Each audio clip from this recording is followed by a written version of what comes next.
Good morning everyone, कैसे हैं आप लोग। आज हम टॉपिक लेके आए physical world and measurement. It means chapter first for 11th class JEE and NEET purpose से।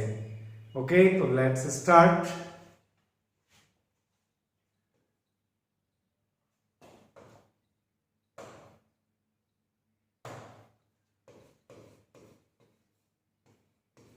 Physical world and measurement chapter first. और यहां हम स्टार्ट करने वाले हैं आज फिजिकल क्वांटिटीज। क्या स्टार्ट करने वाले हैं? Physical quantities. Physical quantities. Physical quantities. Okay, physical quantities can be divided in two categories. First is fundamental and second is derived quantities. Physical quantities can be divided in two categories, fundamental and derived. Fundamental, इनको short में पढ़े तो ये कौन सी है? Independent.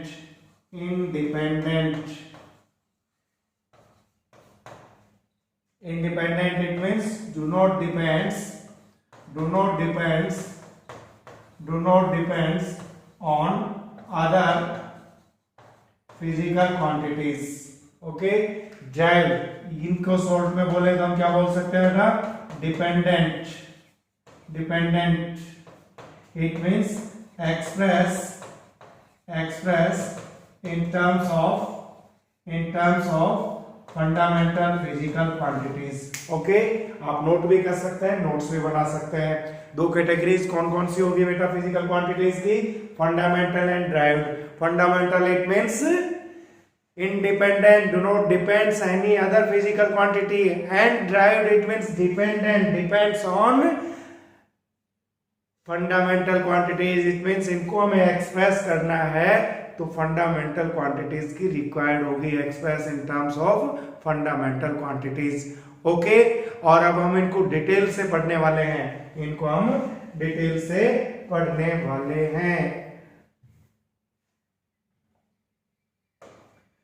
तो हम first ले रहे हैं यहाँ पे fundamental quantities. Fundamental physical quantities. Total कितने टाइप का है बेटा? ये 7 टाइप्स का। फंडामेंटल क्वांटिटीज कितने टाइप्स की है? 7 टाइप्स की फंडामेंटल क्वांटिटीज हैं। ओके, तो 7 टाइप्स में से आप नोट करते जाइए। मैं का साथ साथ ही अपन क्या लेंगे? इधर फिजिकल क्वांटिटी ले लेते हैं और यहाँ इनकी यूनिट भी ले लेते हैं बेटा। फिर मैं अलग से भी बताऊंगा, पर इनको साथ ही इनमें से। ओके, तो फर्स्ट जो फिजिकल क्वांटिटीज हम इनकी जो बात कर रहे हैं, नंबर एक फिजिकल क्वांटिटी है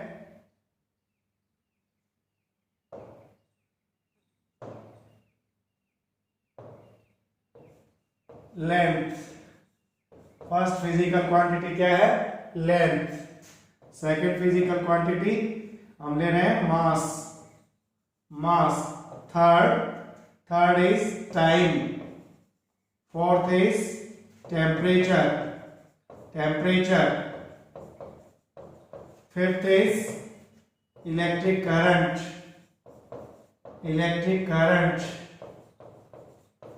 sixth is luminous intensity.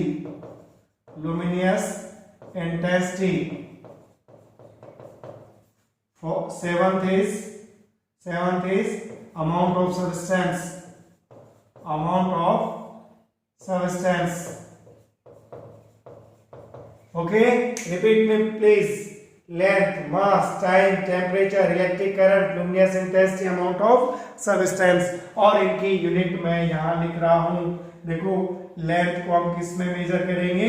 Metre में करेंगे, शॉर्ट में हम इसको एम से लिख सकते हैं। मास को हम किस में मेजर करने वाले हैं? किलोग्राम में, किलोग्राम में, ओके, केजी। थर्ड, टाइम को हम किस में? सेकंड में, शॉर्ट में हम एस से लिखने वाले हैं। टेम्परेचर केल्विन, केल्विन को हम के से लिखने वाले हैं। इलेक्ट्रिक करंट एम्पेयर, एम्पेयर को शॉर्ट में ए से लिखने वाले हैं। और luminous intensity candela, candela CB, okay. और amount of substance mole, mole MOL से भी लिख सकते हैं। ओके सर, ये तो हमारी जानी पहचानी ही लग रही है। लेंथ, टाइम, मास, टेम्परेचर, यहाँ तक। और फिर अब करंट, इलेक्ट्रिसिटी, लेंथ को मीटर में, मास को किलोग्राम में, टाइम को सेकंड में, टेम्परेचर को केल्विन के में, इलेक्ट्रिक करंट को एम्पेयर और ए में। दो नाम आपके लिए शायद नए हो सकते हैं। लुमिनियस इंटेंसिटी, इसका क्या यूनिट है बेटा? कैंडेला। इसको दो बार रिवाइज कर लो। लुमिनियस इंटेंसिटी, कैंडेला सीडी, और amount of substance it means mole. Okay, ये 7 physical quantities and their units आप अच्छे से नोट कर लिया होगा इनको। अब मैं ऊपर स्लाइड कर देता हूं। नेक्स्ट, अब हम बात करेंगे बेटा इनके यूनिट एंड यूनिट सिस्टम से पहले फिजिकल क्वांटिटीज के बाद सेकंड कैटेगरी कौन सी थी? Derived quantity, derived physical quantities. तो इनका क्या बताया था मैंने? ये बेटा डिपेंडेंट है, डिपेंडेंट है, डिपेंडेंट है, express in terms of, express in terms of fundamental physical quantities, fundamental physical quantities, इनके टर्म्स में इनको रिप्रेजेंट करने वाले हैं। ओके, कैसे? देखो इधर ध्यान दो। जैसे हमने स्पीड को लिखा, तो स्पीड का फॉर्मूला बोलना बेटा distance upon time, distance upon time. Speed को रिप्रेजेंट करने के लिए हमें फंडामेंटल क्वांटिटीज की कौन सी की रिक्वायर्ड हुई? Distance and time, distance and time. Is this clear? हाँ सर, ये समझ में आ गया हमें कि स्पीड को रिप्रेजेंट करने के लिए हमें किसकी आवश्यकता पड़ी है? डिस्टेंस एंड टाइम की रिक्वायरमेंट हुई है। हमें इनको रिप्रेजेंट करने के लिए हमें डिस्टेंस के साथ टाइम की रिक्वायर्ड हुई है। इट मींस ये कैसी है? ड्राइव्ड फिजिकल क्वांटिटी है। और देखो इसी के साथ ही यदि हम एक्सेलरेशन को लिखना है, एक्सेलरेशन को लिखना है, एक्सेलरेशन को कैसे लिखते हो बेटा? Change in velocity, change in velocity upon time, change in velocity upon time. तो हमें देखो इनकी रिक्वायरमेंट हो रही है। यदि फोर्स को लिखना है, फोर्स को रिप्रेजेंट करना है, क्या लिखेंगे? Mass into acceleration, mass into acceleration, mass into acceleration. कोई स्टूडेंट पूछ रहा होगा कि सर आपने बताया था फंडामेंटल फिजिकल क्वांटिटीज 7 टाइप की हैं। बिल्कुल एग्जैक्ट 7 टाइप की हैं, बट ड्राइव का तो आपने बताया नहीं कि कितने टाइप के हैं। बेटा अनलिमिटेड, जितना फिजिक्स पढ़ते जाओगे, जितने फिजिकल क्वांटिटीज आती जाएंगी, जितने रिलेशन आते जाएंगे, हम ड्राइव करते जाएंगे। ये तो किनसे? उन 7 से ही बनने वाली हैं। तो आप मेरी बात समझ गए होगे। कोई भी आप रिलेशन लोगे, स्पीड लिया, एक्सेलरेशन लिया, फोर्स लिया, कल अपन इसके सवाल प्रेशर लेते हैं जैसे, तो प्रेशर को किससे रिप्रेजेंट करेंगे? Pressure it means force upon area, force upon area, इनसे रिप्रेजेंट करेंगे। तो इन ये कैसे हैं? अनलिमिटेड हैं। अनलिमिटेड अपने को सीखनी भी है, इनका एक पैटर्न सीखना है हमें। ओके, तो अब नेक्स्ट पॉइंट मैं आपके लिए लेके आ रहा हूं। अब तीसरा कैटेगरी एक और है इनकी। तीसरी कैटेगरी क्या है बेटा? वो मैं यहां आपको बता देता हूं। थर्ड कैटेगरी इसको बोलते हैं सप्लीमेंट्री। क्या बोलते हैं बेटा इसको? Supplementary physical quantities, supplementary physical quantities. तो सप्लीमेंट्री फिजिकल क्वांटिटीज कौन कौन सी है? इसको 2 कैटेगरीज में डिवाइड कर रखा है। फर्स्ट बेटा 2 क्वांटिटीज हैं। कौन कौन सी है सप्लीमेंट्री फिजिकल क्वांटिटीज? ये है नंबर 1 पर तो अपन लेते हैं प्लेन एंगल। क्या लिया बेटा? Plane angle, plane angle. और सेकंड में लेते हैं solid angle, solid angle, solid angle, solid angle. Okay, दो क्या क्या पढ़ा बेटा आपने? क्या पढ़ा भाई, क्या पढ़ा? Plane angle and solid angle. ठीक है, प्लेन एंगल तो आप अब तक बहुत काम में लेते आए हो। इसको हम शॉर्ट में क्या बोल सकते हैं? इसको मैं लिख सकता हूं 2D angle, angle in plane, 2D angle. या फिर मैं इसको किस तरह डिफाइन कर सकता हूं?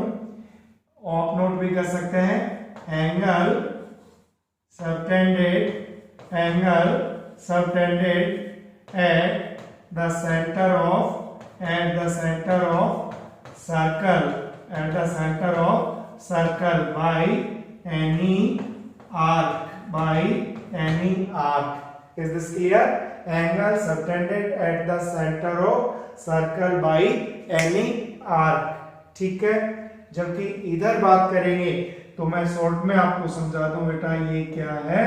This is 3D angle, this is 3D angle, this is 3D angle. 3D angle it means मैं इसको डिफाइन भी कर सकता हूं। कैसे डिफाइन कर सकते हैं? Angle, angle subtended, angle subtended subtended at the center of, at the center of a sphere, at the center of a sphere by any part of surface, by any part of surface. आई बात समझ में? Sir ये तो definition हुई, feeling नहीं आई। चलो feeling लाते हैं। देखो बेटा, एंगल जब बनाएंगे हम, मैं इसको ऊपर स्लाइड कर देता हूं। ओके, देखो अब हम बात कर रहे हैं 2D एंगल यानी plane angles subtended at the centre of circle. देखो ये नहीं बनाते हो आप कोई भी, जैसे ये आर्क ले लिया सर्कुलर पार्ट का, और मान लेते हैं ये सर्कल का क्या है? सेंटर है। तो ये पार्ट इसका स्मॉल पार्ट क्या कहलाता है बेटा? आर्क। ये हो गया इसका रेडियस और ये theta. This is the plane angle. और इनका तो एक रिलेशन भी है ना, angle equal to arc upon radius. ये तो हम सर जानते हैं, जो जानते हैं उसी की बात कर रहे हैं बेटा, रिवाइज कर रहे हैं। Angle equal to arc upon radius. ठीक है, तो ये कौन सा एंगल है बेटा? ये तो 2D एंगल है, प्लेन में एंगल है, सर्कुलर पार्ट का ये एक पार्ट है, ये एंगल है। और ये मैक्सिमम एंगल एट सर्कल कितना हो सकता है? मैक्सिमम हो सकता है 2 पाई और 360 डिग्री, इससे ज्यादा नहीं हो सकते। ठीक है, अब मैं बात कर रहा हूं 2D और 3D में क्या डिफरेंस है। देखो 2D ये चिपका हुआ है x और y, इट मींस सर्कल का एक पार्ट, प्लेन। ठीक है, अब मैं 3D की बात करूं तो 3D में मैंने लिखा है, 3D में लिखा है angle subtended at the centre of sphere by any part of surface.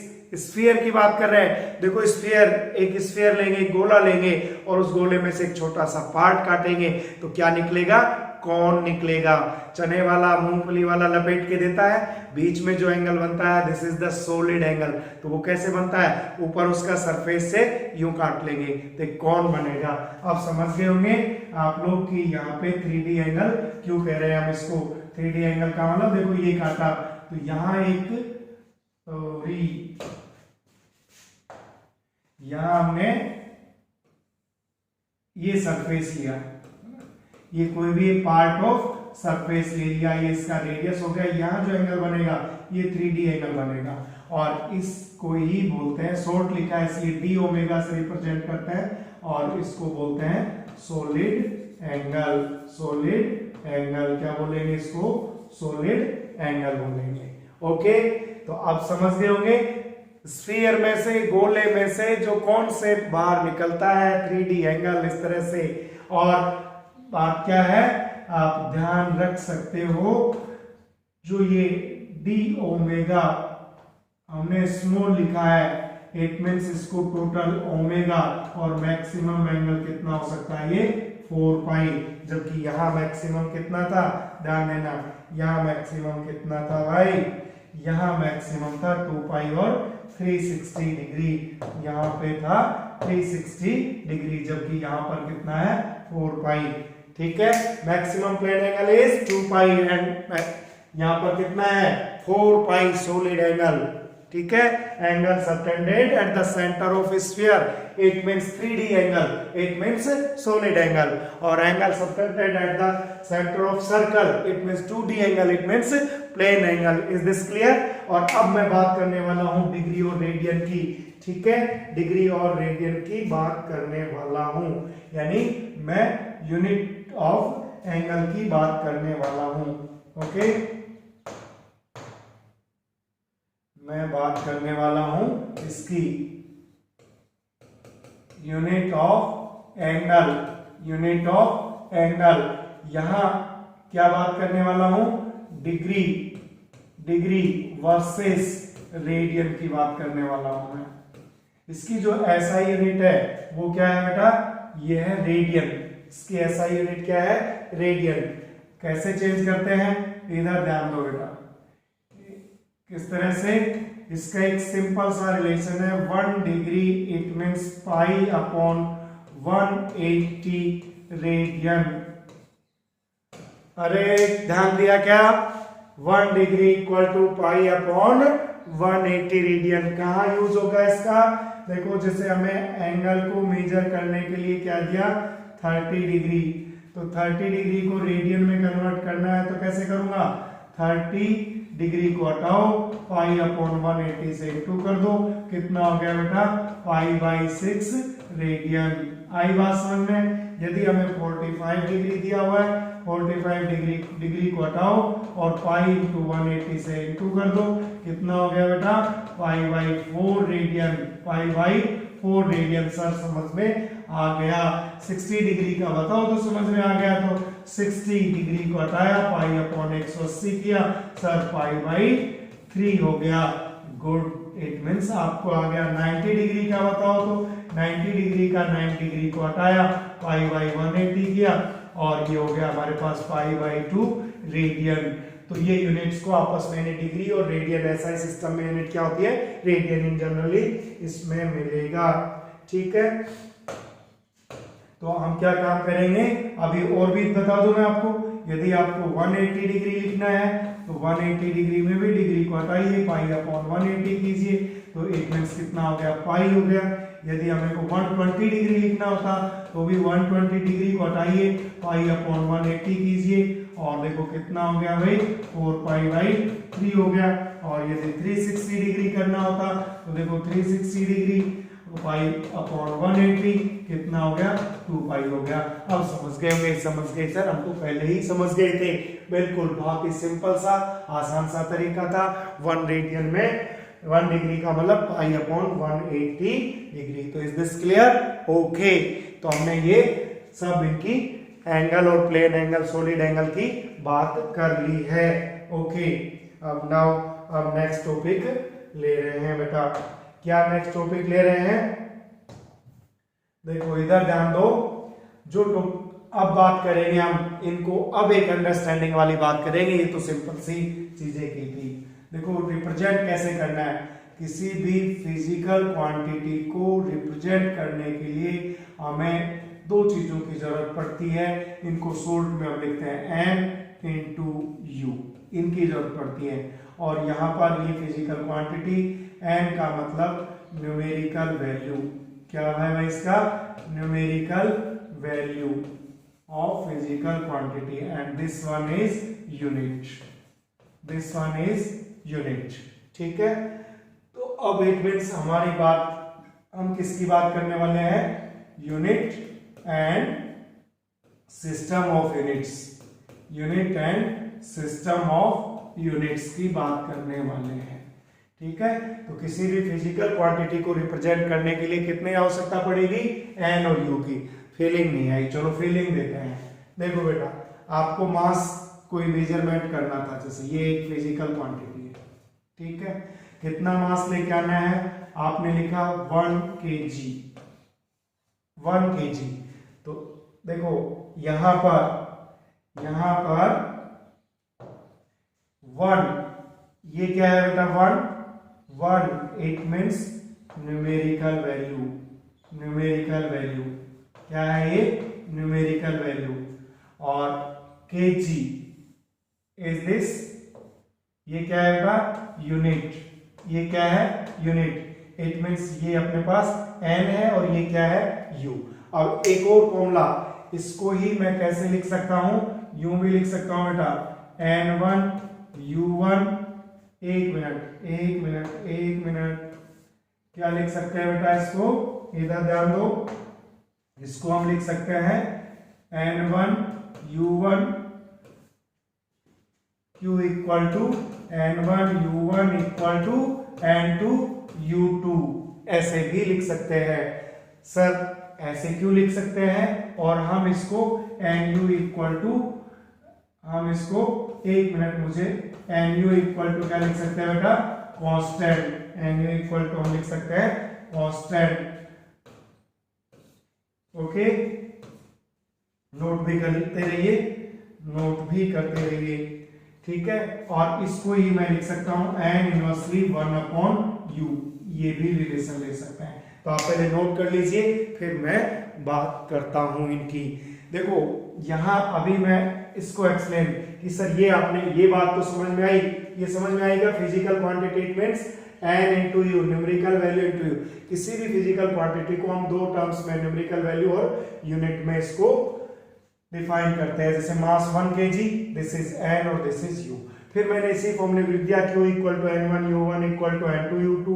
इसको लिख दिया nu इक्वल टू कांस्टेंट और इसको ये लिख दिया। अब देखो कि सर फीलिंग तो नहीं आई, फीलिंग लाते हैं, फीलिंग लाते हैं बेटा, फीलिंग लाएंगे। देखो फीलिंग देखो क्या,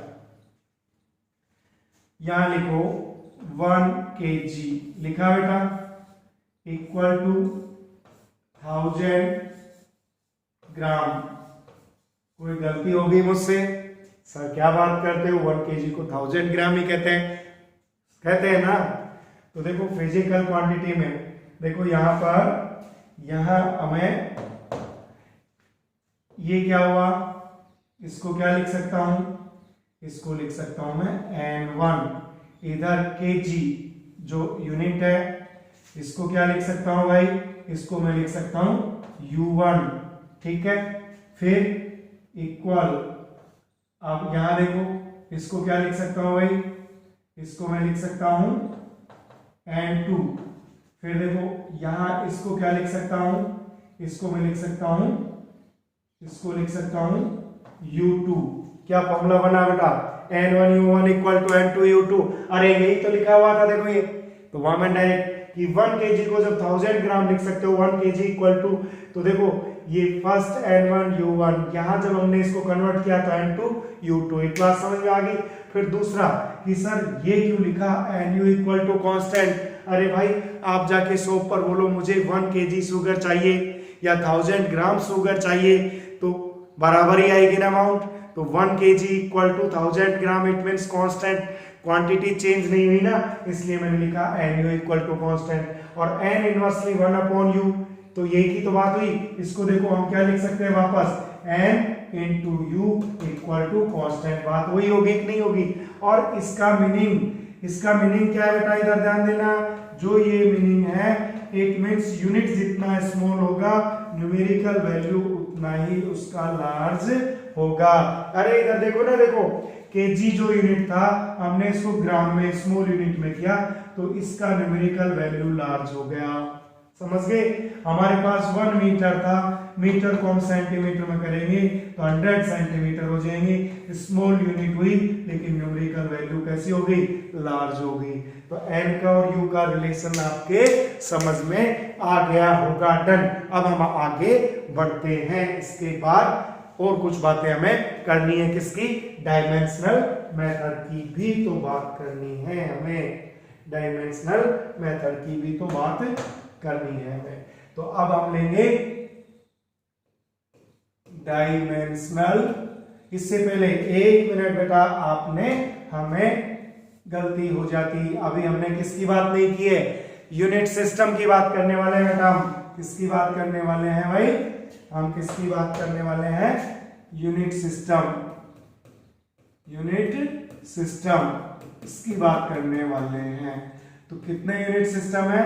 अभी आपने देखा ना, हम किलोग्राम को ग्राम में भी लिख रहे थे, तो इनको इस तरह से डिवाइड कर सकते हैं बेटा। MKS system is first system, CGS second system, FPS third system और लास्ट SI सिस्टम। ठीक है, ये फ्रेंच सिस्टम है बेटा, ये फ्रेंच सिस्टम है। इसको हम गाउसियन साइंटिस्ट के नेम के बेस पर इसको गाउसियन सिस्टम भी कहते हैं, इसको ब्रिटिश इंजीनियरिंग सिस्टम भी कहते हैं, इसको ब्रिटिश इंजीनियरिंग सिस्टम कहते हैं। ये क्या है? System international. ये क्या है? System international, system international. ठीक है, तो अब देखो वापस, सर ये क्या बता दिया आपने, वही तो बताने जा रहा हूं अब मैं, कि 1 किलोग्राम को हम 1000 ग्राम भी लिख रहे थे, क्योंकि 1 kg MKS में था, जबकि ग्राम किस में था? CGS में। इनकी मीनिंग्स देखो यहाँ पे, MKS मीटर किलोग्राम सेकंड, यहाँ लिख दो क्या बेटा? क्या? मीटर किलोग्राम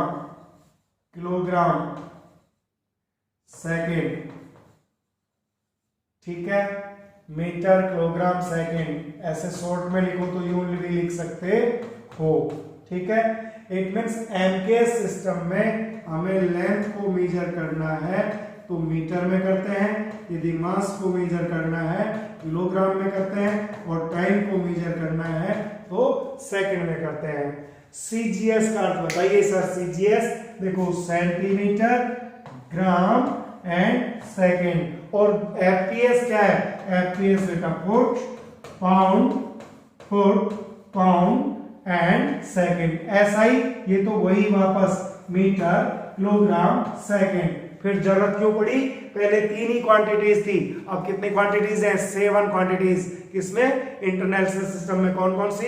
ये तो है लेंथ, मास, टाइम, इसके अलावा भी बताई थी ना, वही क्या? बिल्कुल वही। टेम्परेचर, करंट, इलेक्ट्रिसिटी और लुमिनियस इंटेंसिटी, और लास्ट क्या था? Amount of substance. आई क्या बात समझ में? एक बार फिर से, MKS, CGS, FPS, it means length को MKS में मीटर में, CGS को सेंटीमीटर में या फुट में, मास को यहाँ पे किलोग्राम में, यहाँ पे ग्राम में, यहाँ पे पाउंड में, टाइम को तीनों में ही सेकंड में मेजर किया जाता है। टाइम इज कॉमन, सभी यूनिट सिस्टम ने क्या एक्सेप्ट किया है? Second. Is this clear? Okay, तो ये थे यूनिट सिस्टम। और अब हम सीखेंगे डायमेंशनल फॉर्मूले, वो नेक्स्ट लेक्चर में हम सीखने वाले हैं। तो thank you so much, have a nice day.